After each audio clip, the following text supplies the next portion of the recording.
Okay,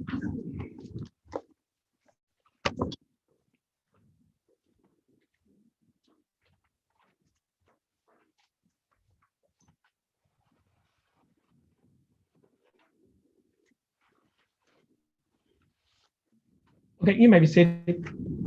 Back in session in cause number 324160, the case of style of state of Texas versus Cleavon Demetrius Buxton. We let the record reflect that the jury panel is back in the courtroom, and the defense and the state has exercised their strikes in the case. At this time, ladies and gentlemen, the court coordinator will call some names. Just please listen to see if your name is called.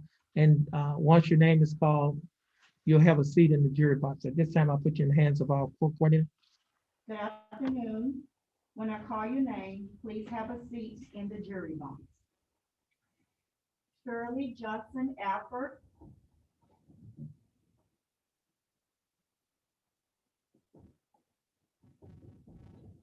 Catherine Rose Rocio.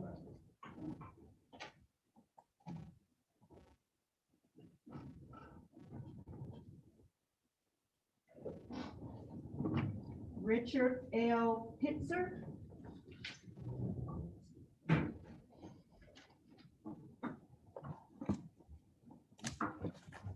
Christopher Adams Raquil.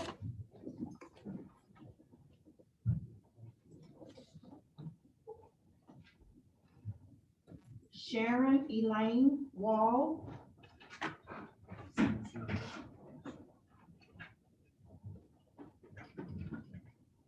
And Kristen Elizabeth Watkins.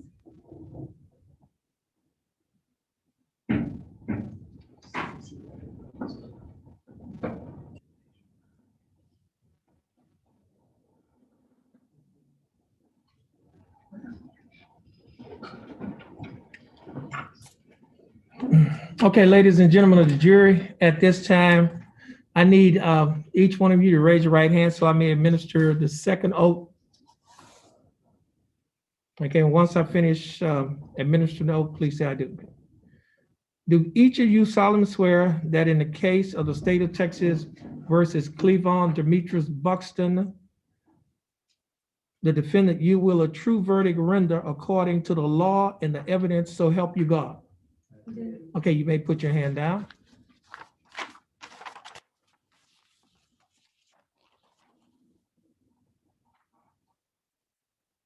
Members of the jury, I will give you some instructions and a general idea of what to expect in this case.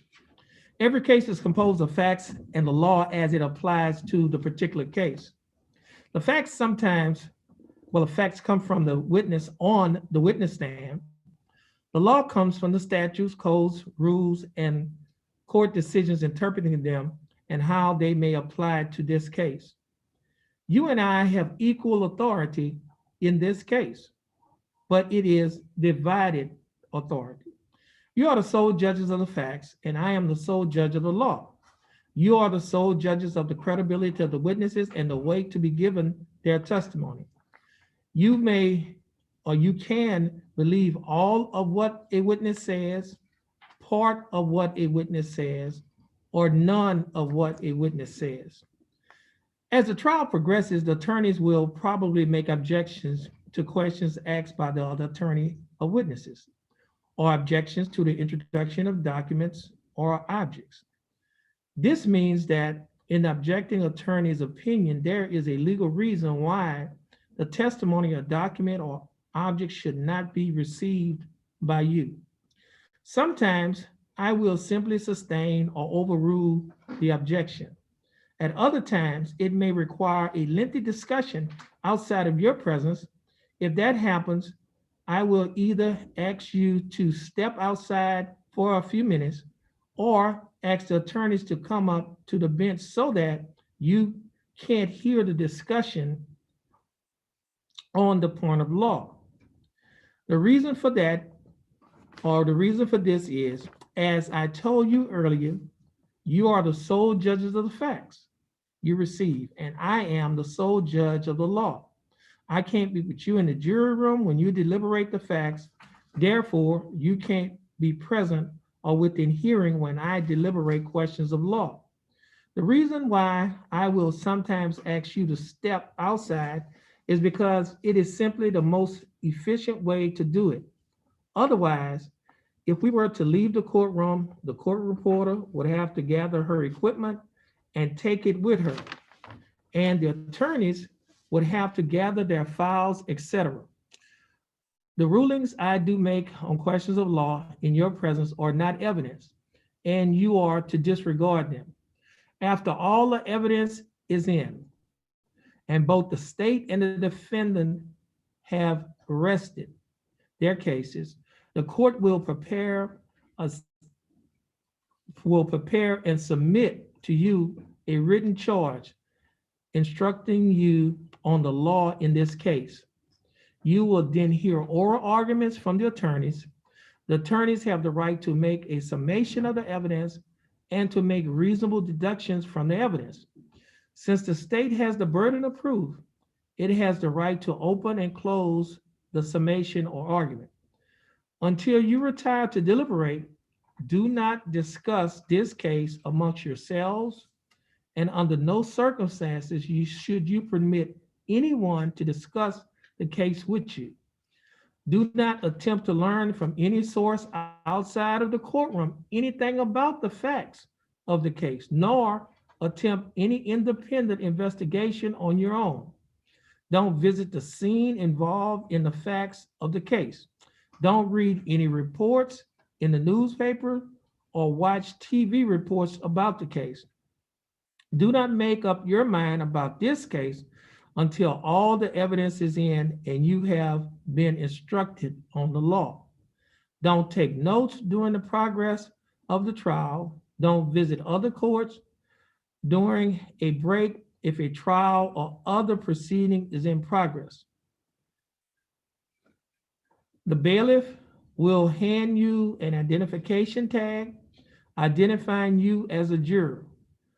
Please pin it on and wear it at all times.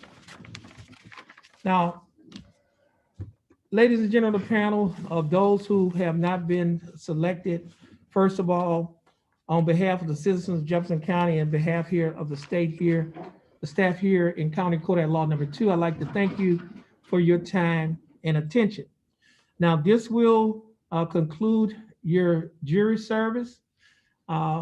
If you need anything for your job, please tell the bailiff, and the bailiff will assist you at getting whatever you need from our district clerk's office. Now, at this time, ladies and gentlemen, you are excused.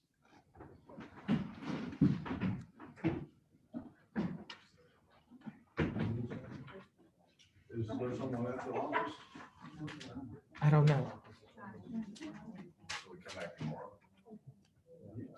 No, well, just have them stand outside. I will look into that.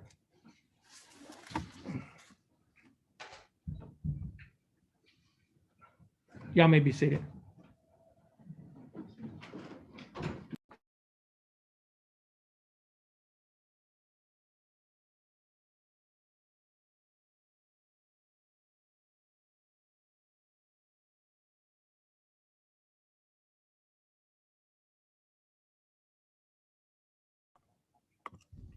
Ladies and gentlemen of the jury, as we note, it is after 5 o'clock.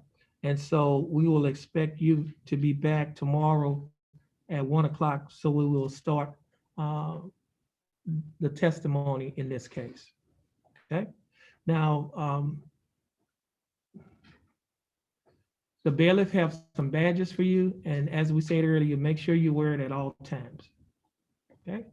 So at this time, you are excused. Put you in the hands of the bailiff.